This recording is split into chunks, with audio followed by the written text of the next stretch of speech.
Dans les pages du JDD dimanche 16 avril 2023, Danny Boone et Charlotte Gainsbourg ont évoqué leur prochain film, La vie pour de vrai. L'acteur et réalisateur a évoqué les applications de rencontres et l'expérience de son fils Mehdi. Il y a des duos qui ont le don de mettre le sourire aux lèvres. C'est particulièrement le cas de Kad Merad et Danny Boone.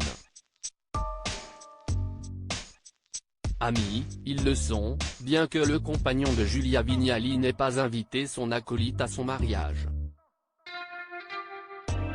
Leur fusion se retrouve immédiatement à l'écran.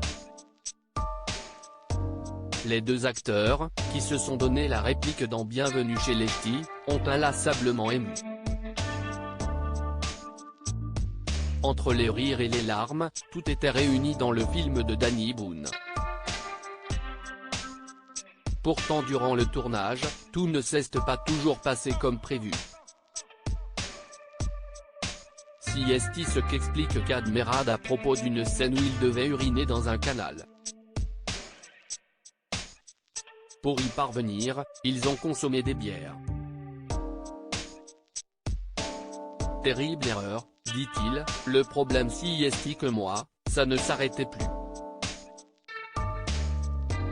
À un moment donné, on est censé finir dans le dialogue et repartir sauf que moi, j'ai continué d'uriner pendant toute la scène.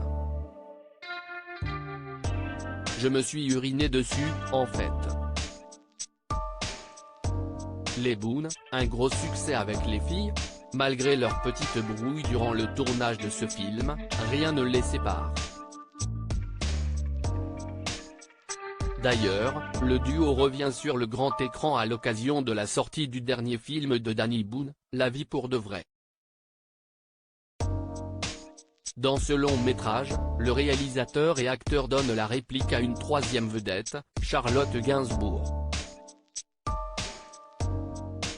Danny Boone interprète Trident, un homme à la recherche de Violette, son premier amour. Son demi-frère, Louis, Kad Merad, va user de stratagèmes pour le caser avec une femme, Roxane, interprétée par Charlotte Gainsbourg.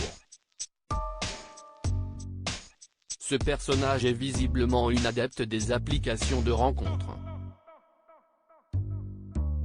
Dans les colonnes du JDD le 16 avril 2023, Danny Boone a raconté comment lui est venue l'idée de les intégrer dans son film.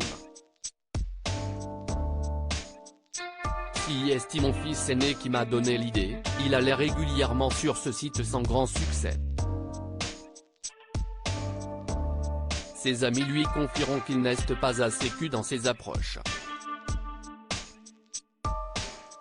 Un de ses amis a écrit à sa place, Mehdi a eu honte mais a reçu un nombre de matchs incroyables. Des situations qui tuent le romantisme, estime l'acteur.